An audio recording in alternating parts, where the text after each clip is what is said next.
সুপ্রভাত আমার প্রিয় বন্ধুরা, কেমন আছো তোমরা? আশা করছি সবাই খুব ভালো আছো আর আমরাও মোটামুটি ভালো আছি।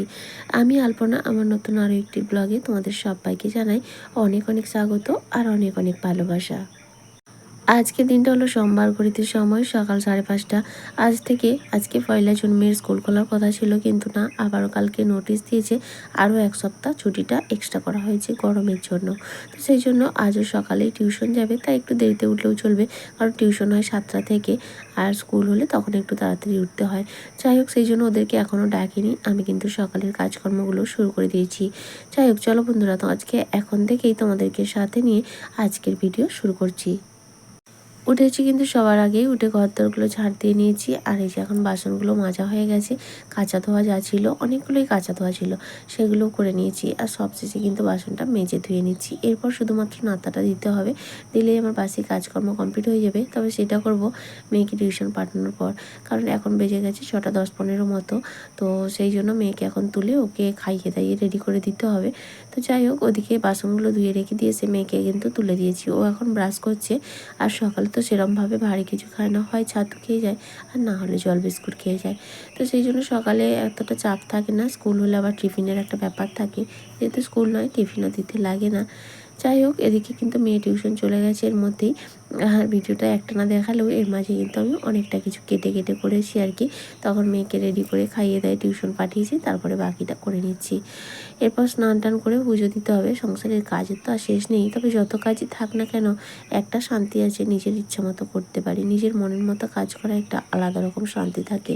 যে কাজের মধ্যে কেউ হস্তক্ষেপ করবে না, কেউ মাথা মারবে না, তো সেই কাজের কিন্তু কষ্ট হলেও একটা শান্তি থাকে। নিজের ইচ্ছা মতো, নিজের মর্জি মতো, নিজের মন মতো যখন যেটা ইচ্ছা হয় করা যেতে পারে।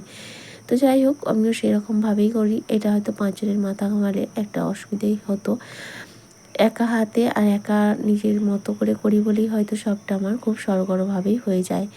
তো যাই হোক, তোমরা সবাই জানো যারা ব্লগিং করি, আমরা ভিডিও বানাই, কতটা পরিমাণ কষ্ট। তার উপরে একার হাতে সংসার হলে বাচ্চা কাচ্চা সামলানো সবটাই কিন্তু বেশ টাফের। যাই হোক, এদিকে কিন্তু আমার নাতা দেওয়া কমপ্লিট হয়ে গেছে। তারপরে অনেকটা সময় রেস্ট নিয়েছিলাম, ভালো লাগছিল না, শুয়েছিলাম। তারপরে উঠে এই যে সকালে ব্রেকফাস্ট করে নিচ্ছি। মেয়ে কিন্তু টিউশন থেকে চলেও এসেছে। আর শরীরটা না একটু জ্বর ভাব, শরীরটা ভীষণ দুর্বল। তাই জন্য 3টে ডিম সিদ্ধ বসিয়েছিলাম মেয়েকে টিউশন থেকে আনতে যাওয়ার সময়। তোমাদের দাদাভাই আনতে গেল, আর আমি ওকে চপ আনতে বলেছিলাম আর সঙ্গে ডিম সেদ্ধ বসিয়ে দিয়েছিলাম। তা চপ দিয়ে মুড়ি টুড়ি খাওয়া হয়ে গেছে। এখন 3টে ডিম সেদ্ধ খেয়ে নেব, কারণ শরীরটা ভীষণ দুর্বল লাগছে। মাঝে মধ্যে না এরকম হয়। আসলে এত পরিমাণ গরম ছিল, যার কারণে প্রচুর পরিমাণে ঘাম হতো, হয়তো সেই পরিমাণ জল খাওয়া হয়নি। আর এতটা গরমের মধ্যে খাওয়া দাওয়া ঠিকঠাক করতে পারি না, তার জন্যই হয়তো শরীরটা দুর্বল হয়ে গেছে। তারপর গত 2 দিন ধরে শরীরটা বেশ খারাপ মানে জ্বর ভাব, মার ঠান্ডাও লেগে গেছে। কারণ ওই যে 3-4 দিন করে মানে 3-4 বার করে স্নান করা হতো, গা ধোয়া হতো। তো সব কিছুর অ্যাকশান তো লাগবেই, তাই না? ডিম 3টে চালানো হয়ে গেছে। আর এখন আমি ভালো করে কেটে নিচ্ছি, কারণ মেয়ে এরকমভাবে খেতে পছন্দ করে। এর মধ্যে আবার হালকা একটু বিট লবণ ছড়িয়ে দিলে ভীষণ ভালো পছন্দ করে। তো সেই জন্য দেখো ডিমটা কেটে নিলাম, আর তারপরে হালকা করে একটু বিট লবণও ছড়িয়ে দিচ্ছি। এবার নিয়ে যাব। ওরা আমার দূর থেকে আমাকে সকাল যেন দেখা যায়, একটু শক্ত হয়ে গেল। সঙ্গে নুন দিয়ে মরে গেলে আজকে নিয়েছি মরে গেলে সঙ্গে সঙ্গে তুলে দিই।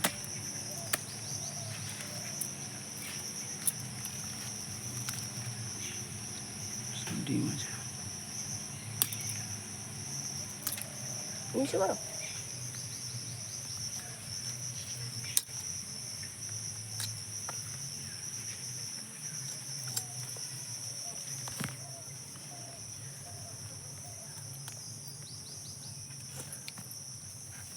গত 2 দিন আগে আমাদের একটা পুকুর, ছোট্ট ডোবা মতো ছিল, সেটা মারা হয়েছিল। বলেছিলাম মাছ ধরা হবে, তো সেখানে মাছ ধরা হয়েছে, সমস্ত মাছই ধরে নেওয়া হয়েছে। তবে ওখানে অন্য কোনো মাছ নেই, মানে কোনো ছাড়া মাছ নয় যে আমরা টাকা খরচ করে ছেড়েছি, তা কিন্তু নয়। এই সমস্ত মাছই হয়, শিঙি মাছ, কই মাছ, শোল মাছ, এগুলোই কিন্তু পাওয়া গেছে। তো ওটা তো আমাদের একাদের নয়, সঙ্গে আমার কাকা শ্বশুরদেরও রয়েছে। তো যা মাছ ছিল সবাইদের মধ্যে ভাগ হয়েছে, আর মানে 2জনদের মধ্যে ভাগ হয়েছে, সঙ্গে আর একটা ভাসুর, তাদের ভাগ নয় যদিও, তো তার মোটর দিয়ে জলটা মারা হয়েছে এবং মাছও ধরে দিয়েছে, সেই জন্য মাছটা ধরতে পারো 3 ভাগ হয়েছে। 3 ভাগে তো এর মধ্যে কয়েকটা শিঙি মাছ পেলো। তো আজ হচ্ছে শিঙি মাছ রান্না করব, আলু আর পেঁপে দিয়ে শিঙি মাছের ঝোল। কারণ এই মাছগুলোর এত পরিমাণ দাম, আমাদের পক্ষে কিন্তু কিনে খাওয়া সম্ভব হয়নি।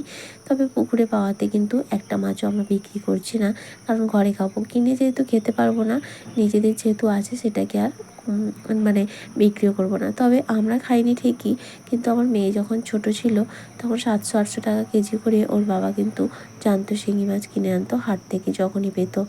আমাদের নিজেরা যেমনভাবেই থাকি না কেন, বাচ্চাকে কিন্তু কোনো দিক থেকেই কোনো খামতি দিইনি আমরা। তো এখন নিজেদেরও তো একটু প্রয়োজন, সেই জন্য যেহেতু এগুলো কিনে আমাদের পক্ষে সম্ভব নয়, তাই জন্য পুকুরে যেহেতু পাওয়া গেছে, কই মাছ পাওয়া গেছে অনেক পরিমাণ, তো সবই চাইয়ে রেখেছি। আর শিঙি মাছ খুব বেশি নয়, ওই 15টা মতো পাওয়া গিয়েছিলো। তো 3 জনদের 5টা 5টা করে ভাগ করে নেওয়া হয়েছে আর কি। তো যাই হোক, ভাগের জিনিস হলে যা হয় আর কি। তো আজকে তার মধ্যে 2টো মেরেছিলাম। আর এখন দেখো রান্না বসিয়ে দিয়েছি। শিঙি মাছ রান্না করতে কাটতে দুটোই কিন্তু ভালো লাগে না আমার একদম, কারণ এত পরিমাণ ফাটে, তাই অনেকটা ভয় ভয় করেই কিন্তু মাছগুলো ভেজে নিচ্ছি। আজকে তরকারিটা আগে রান্না করে নিচ্ছি আর সব শেষে ভাত করব। ওদিকে পেঁপেটাকে আগে সেদ্ধ করে নিয়েছি, কুঁদরি আলু ভাজা করব সেই জন্য সেদ্ধ করে নিয়েছি। আর এখন মাছগুলো ভেজে নিচ্ছি, মাছের ঝোলটা বানিয়ে নেব। আর তারপরে কুঁদরি আলু ভাজা করব আর একটু সজনে শাক ভাজা করব। নরম নরম সজনে শাক, তার সঙ্গে কুলেখাড়া শাক দেওয়া হয়েছে। তো সেটাই ভাজা করবো। যে বললাম না, কয়েকদিন হলো আমার শরীরটা বেশ খারাপ খারাপ দুর্বল লাগছে, সেই জন্যই কুলেখাড়া শাকটাও আনা হয়েছে। এদিকে আমার মাছের ঝোলটা কিন্তু রেডি হয়ে গেছে। আর বাকি রান্নাগুলো অফ ক্যামেরাতেই করে নিয়েছি। এত পরিমাণ গরম লাগছে আর শরীর যেহেতু খারাপ, তাই চাইছি তাড়াতাড়ি যাতে রান্নাটাও কমপ্লিট করতে পারি। এদিকে কুঁদরি ভাজা হয়ে গেছে, আমার শাক ভাজাটাও হয়ে গেছে, এখন নামিয়ে নিচ্ছি। এরপর কিন্তু ভাতটাও বসিয়ে দেবো। আজও কিন্তু দুবারের ভাত করব, তবে আমি রাতে ভাত খাবো না, যেহেতু আমার ঠান্ডা লাগার মতো রয়েছে, সেই জন্য আর কি রাতে আমার জন্য যা হোক কিছু করে নেব।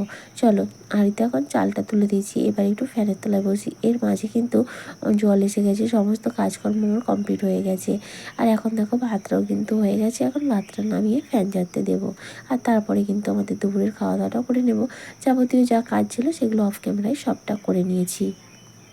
সোনালী বিশ্বাস কমেন্ট করে বলেছে, দিদিভাই তোমরা দীঘা ঘুরতে যাবে না? হ্যাঁ গো, আমরা যাব, অনেক দিন ধরেই প্ল্যান হচ্ছে, কিন্তু কী বলতো এই মুহূর্তে না রুম পাচ্ছি না বলা ভুল, যেগুলো পাচ্ছি অনেক পরিমাণ বাজেট, আর এত বাজেট সেটা আমাদের পক্ষে বেয়ার করা সম্ভব নয়। তাই জন্য একটু ওয়েট করছি, আরও খোঁজখবর নিচ্ছি, যদি কম বাজেটের মধ্যে পেয়ে যাই তো অবশ্যই যাব। সরস্বতী ঘোষ কমেন্ট করেছে, খুব সুন্দর ভিডিও। শম্পা সাহা, দিদিভাই কমেন্ট করেছে, খুব সুন্দর ভিডিও। তনু কুকিং মিনি ব্লগ, খুব সুন্দর হয়েছে, থ্যাংক ইউ সো মাচ গো। সহজ রান্নাঘরে রান্নাবান্না থেকে দিদিভাই কমেন্ট করেছে, খুব ভালো লাগলো দিদিভাই। কমেন্ট করেছে প্রশান্ত হালদার। সুপর্ণা পাল, দিদিভাই অনেক দিন পর কমেন্ট করলে, খুব ভালো লাগলো, তুমি পেমেন্ট পেয়েছো জেনে খুব খুশি হলাম, ভালো থেকো। থ্যাংক ইউ সো মাচ দিদিভাই, এইভাবেই তোমরা পাশে থেকো।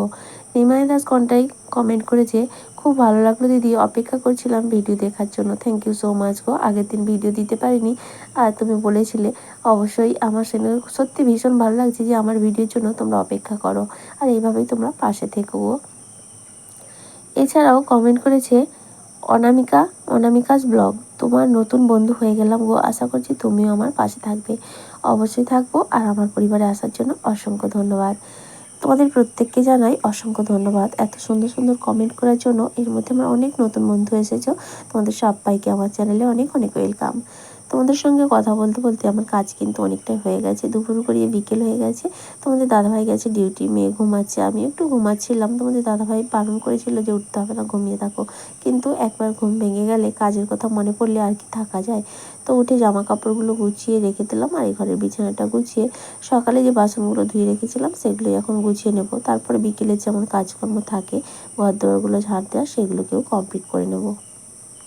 আর তারপর মেয়েকে ঘুম থেকে তুলে একটু বাইরের দিকে বেরোবো, হাঁটতে বেরোবো, একটু জমির দিকেও যাবো, অনেকদিন যাওয়া হয়নি, তবে কোনো কাজের জন্য নয়, এমনি ঘুরতে, কারণ শরীর প্রচণ্ড ক্লান্ত, এই মুহূর্তে কোনো এক্সট্রা কাজ করাই যাচ্ছে না। তারপরে ওই যে দীঘাও যাবো বলছি, শরীরটার জন্য আরও পিছিয়ে যাচ্ছি, যে শরীরটা একটু ফিট না হলে কোথাও গিয়ে আনন্দ করা যায় না। শরীর খারাপ হলে নিজের ঘরের থেকে অন্য কোথাও গিয়ে কোনো শান্তি পাওয়া যায় না, তাই না? একমাত্র শান্তি পাওয়া যায় মায়ের কাছে গিয়ে, কিন্তু সেটা তো আমার কপালে নেই। আমার শান্তির জায়গাটাই অনেক দিন আগেই আমি হারিয়ে ফেলেছি। যাই হোক, সমস্ত কাজকর্ম কমপ্লিট করে চারিদিকে জল ছিটিয়ে দিয়েছিলাম, যেহেতু প্রচণ্ড গরম, প্রচুর পরিমাণে ধুলো, সেই জন্য জল ছিটিয়ে দিয়ে ঘর দরগুলো ঝাড় দিয়ে নিয়েছি। আর তারপরে যে বাইরটাও ঝাড় দিয়ে নিচ্ছি। শান্তির জায়গা মায়ের পরে আরও থাকে, সেটা হলো দিদি বা বোন, কিন্তু সেই ভাগ্যও আমার নেই। দিদিও নেই আর বোনও নেই, মানে নিজের আর কি, যেখানে মায়ের পরে একটু শান্তির আশা করা যায়, কিন্তু সেই ভাগ্যটাও আমার নেই। তো যাই হোক, ভাগ্যে না থাকলে আর কি করা যাবে, যার ভাগ্যে যতটুকু আছে সেটা নিয়ে খুশি থাকতে হবে। আর আমিও সেইভাবেই চেষ্টা করছি। মনের দিক থেকে ভেতরে ভেতরে অনেক কষ্ট পেলেও বাইরে কিন্তু সবসময় হাসি খুশি।